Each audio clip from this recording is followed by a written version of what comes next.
Fala galera, aqui é o Maurício Maximino, estamos de volta, estamos de carro na noite da cidade do Rio de Janeiro, voltando para casa. Faz tempo que eu não apareço por aqui, muita coisa mudou para quem aí não conhece a minha vida pessoal. A gente mudou de casa, eu ainda tô com a minha casa lá, tem um vídeo aí eu mostrando a minha casa, falando do passado, enfim. Só procurar aí, não lembro o número, desculpa. Então eu tô morando mais próximo do trabalho e essa mudança me exigiu mais uma vez perder uma querida minha, mais uma moto querida. Então eu vendi a Amaterasu, ela foi morar em Duque de Caxias e desde então tem sido uma correria. Primeiro a questão da mudança e também a adaptação, enfim. Sem falar que eu estou muito ocupado por conta da minha escolha para participar do evento da Google lá no Vale do Silício. Vou falar isso num próximo vídeo. Isso tem me tomado bastante tempo aí, é uma notícia muito boa, estou muito feliz. Estou num grupo de pessoas, de 200 pessoas, escolhidas dentre, sei lá, dezenas de milhares, centenas de milhares, eu acho.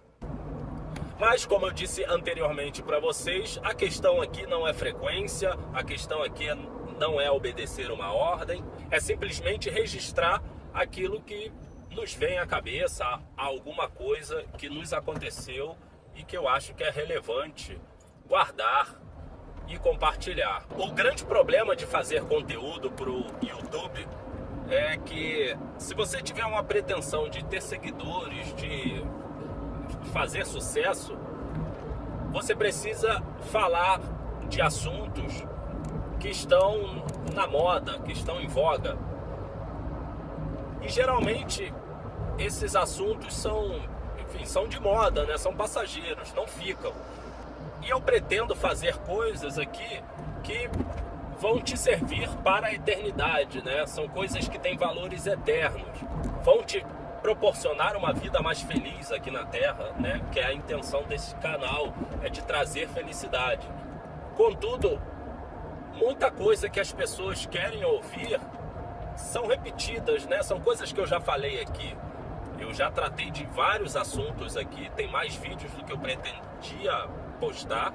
E quando aparece algum assunto assim, novo, geralmente eu já o abordei de alguma forma num vídeo anterior. Então eu não quero falar de novo sobre essas mesmas coisas. Os meus vídeos têm uma edição, eu levo cerca de 40 minutos falando e eu tento transformar esses 40 minutos em 15, 12, tento diminuir o máximo possível. Então essa edição me facilita a deixar tudo muito casadinho, tudo muito fechado, como são as coisas da eternidade. Os valores eternos são fechados, não tem para onde ir. Mas hoje me aconteceu uma coisa muito diferente. Eu já fiz uma postagem aqui sobre política, participei de um evento de política lá na igreja, tem uns 2 vídeos aí, o meu vídeo de política e o vídeo de política que eu apresentei lá no evento da igreja. Desde muito novo, né, lá para 2001, eu já imaginava, eu olhava a minha religião protestante, né, o cristianismo protestante, e via que ela estava caminhando para cometer os mesmos erros, né, da Igreja Católica, né, erros, segundo qual critério? Segundo o meu critério, enfim. Mas erros talvez em relação a esses valores eternos, né, deixar de valorizar, de priorizar, na verdade, valores eternos e dar prioridade ao de agora, né? A essas coisas do mundo, né? E aí é legal que é século, mundo e século também, né? Deste momento, deste tempo. Então esses erros que eu profeticamente ficava dizendo e tentava também, de certa forma, interpretar para dizer quais eles seriam, eu não conseguia fazer muitas projeções futuras acerca do que os protestantes iriam cometer de erro. Isso ficava no meu coração, mas eu não conseguia externar, não conseguia, né, apontar, apesar de ter a história da Igreja Católica ali na minha cara. Nada contra a Igreja Católica, amo nossos irmãos católicos, mas eu falo como a instituição católica. Quem conhece um pouquinho de história sabe, você não consegue desassociar. a expansão do cristianismo do mundo, a colonização, por exemplo. E aí você tem todo o inominável mal da colonização, por conta do genocídio, pilhagem das nações colonizadas, mas você tem a expansão, por exemplo, do evangelho no mundo. E aí, né, que tipo de evangelho? Mas enfim, você tem isso, você não consegue desassociar essas coisas. E aí, foi bom ou ruim? Por isso que eu não tenho muito critério para chamar de erro, né? Mas o evangelho poderia chegar de outra forma. E aí é dessa posição que eu parto para fazer esse discurso aqui. Então, o que me aconteceu hoje é relacionado a isso, a essas minhas profecias. Há um senhor lá no meu trabalho que ele é da Universal. E a Universal tem todos os seus problemas, enfim, que a gente conhece aí da sua liderança. Tem os problemas da galera que é inocente e vai lá. É a Igreja Universal, problemática. Quem é das igrejas aí conhece os problemas da Universal, e quem não é da igreja conhece também os problemas da Universal. Esse senhor está sempre lá enchendo a paciência de todo mundo, porque ninguém gosta dele, ninguém gosta de conversar com ele, porque ele é chato e é da Universal. Soma essas duas coisas assim. Ele é esse combo da chatice. Hoje ele me chamou para conversar, e eu, como um bom cristão, tenho que dar atenção a todo mundo. Só que assim, ao longo dos 3 anos que eu o conheço, assim, nada de bom vem, né? Você tenta até dar umas corrigidas. E hoje, a exemplo de todos os dias, ele me disse que estava muito triste e depressivo, né? Ele já tem uma cara depressiva e tal. E aí ele falou comigo: cara, eu tô muito triste porque essa semana eu não tive vontade de ir à igreja. Aí eu falei assim, pô, um cara, né, do fervor ali, tá sempre falando do evangelho para todo mundo, o cara vem e me confessa que não teve vontade de ir para a igreja. Aí eu fiquei na minha, porque esse tipo de gente que fala muito e é meio depressivo, você não pode incentivar a conversa, né? Ele vai embolando aí uma conversa atrás da outra, igual conversar com o geminiano. Geminiano raiz é assim. Eu não perguntei nada, e ele falou assim, e ele tava com muito jeito para falar comigo. Aí ele falou assim: o que o irmão acha dessas lideranças que ficam trazendo para si a glória da sua igreja, a glória do seu ministério?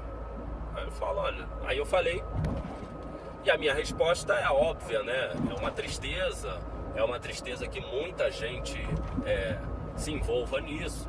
E aí eu pensei, esse cara tá em crise com a Igreja Universal, né? Deve estar, enfim,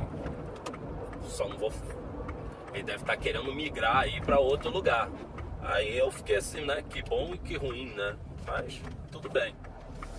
Então, só que aí ele falou assim: eu vejo esses pastores tendo segundas intenções nas suas associações, fazendo concessões, se vendendo e vendendo seus fiéis para receber desconto ali, desconto aqui, né? Desconto de televisão, né? Desconto de imposto, desconto em chegada de produtos do exterior para cá, né? Fazem compras no exterior e tem desconto ali na importação. Ele falou isso para mim. Aí eu falei assim, cara, a crise do cara não é com a igreja dele, a crise do cara é com a igreja. O cara tem a mesma crise que eu, a crise que eu tive da queda protestante, e agora quando isso se evidencia mais. E aí o cara tava tirando as palavras da minha boca. Foi um momento ali bem espiritual, assim. Ele começou a falar da clara associação entre a política e o protestantismo aqui no Brasil, o quanto que os evangélicos serviram aí, tal como a Igreja Católica, ativa e passivamente para a ascensão de um grupo ao poder. E aí nas palavras dele, ele fala como que tanta gente inteligente, tanta liderança, leva tanta gente a crer e a aprovar essas ações, né, das lideranças nacionais. Isso aconteceu agora, acabou de me acontecer. Antes de eu entrar no carro, ele me parou e revelou que está desanimado com a igreja por conta da associação da igreja com a política. Olha que bizarro, cara. E aí vou usar um paralelo que eu não gosto muito, mas eu, do alto do meu conhecimento, do meu prodígio teológico, filosófico, tendo a minha crise particular com essas coisas, sabe? É bem difícil, cara. O cara falando ali, eu fiquei bem triste com ele, porque um cara que tem um fervor dele ter uma crise dessas é bem complicado. Eu ter uma crise dessa é mole. A minha formação é ser crítico. Ponto final. Foi uma surpresa para mim muito grande, da onde veio essa luz, né, na cabeça dele ali. Como é que isso apareceu? Ele é bem. Eu tô trazendo esse vídeo porque é perturbador, assim. Um fiel da Universal que não tem estudo, né? Já tem uma idade aí avançada, entrou em crise com a associação da igreja evangélica com a política nacional. Independente, o legal é isso, independente do que a política nacional esteja fazendo, né? Ou quem é que esteja no poder. A crise dele é com a associação e não com quem está associado, entende? É a mesma crise que eu tenho, é a mesma tristeza que tenho quando eu chego na minha igreja lá e vejo o presidente da República num vídeo, num telão, mandando um recado, né, pra mim, né, que não é pra mim. Quando eu vejo o trabalho evangelístico associado às Forças Armadas. Nanto ibi desu ka? O tambor que... sei lá. O tambor que marca a marcha para a guerra. Como é que pode sair bênção e maldição das mesmas baquetas, cara? Da mesma caixa, né? A caixa ali, a caixa de guerra, né? Que é o nome do tambor. Como é que daquela caixa de guerra vai sair o mesmo som do meu maracatu que eu toco pro Criador? E aí eu queria marcar esse acontecimento que é inédito, que é maravilhoso, dado o absurdo que é, e marcar também, né, a minha insatisfação momentânea. Tá triste, cara, ir pra igreja e não ter um domingo que você não... Tudo bem, meus ouvidos são mais atentos do que... Mas de qualquer forma, não passa desapercebido, né? Tem ali um metadiscurso, tem ali alguma coisa. Eu não escuto uma boa mensagem, acho que desde abril. E aí, cara? Eu vou continuar me alimentando das bandas de heavy metal, dos temas em latim, do Épica, dos trocadilhos do Rafael Bittencourt, do Angra. Eu vou continuar aprendendo moral somente com o entretenimento japonês. A gente tá com fome e não estão servindo mais comida nesse lugar. Falas também do colega de trabalho lá. Se você diz que isso não é bom, que a religião não é isso, que não é esse o caminho, ou você é o diabo, ou você é do outro partido, né? Que eles dizem ser a mesma coisa, né? E isso eu escutei domingo passado. Uma hora isso vai dar problema, como deu na Igreja Católica, como vai dar em qualquer lugar. Meu medo é ser expulso, meu medo é ser censurado, ou, né, ser preso por uma fala dessa. Olha que eu tô tomando cuidado aqui, né? E isso já é uma espécie de censura, né? Se não houvesse censura, eu teria falado abertamente.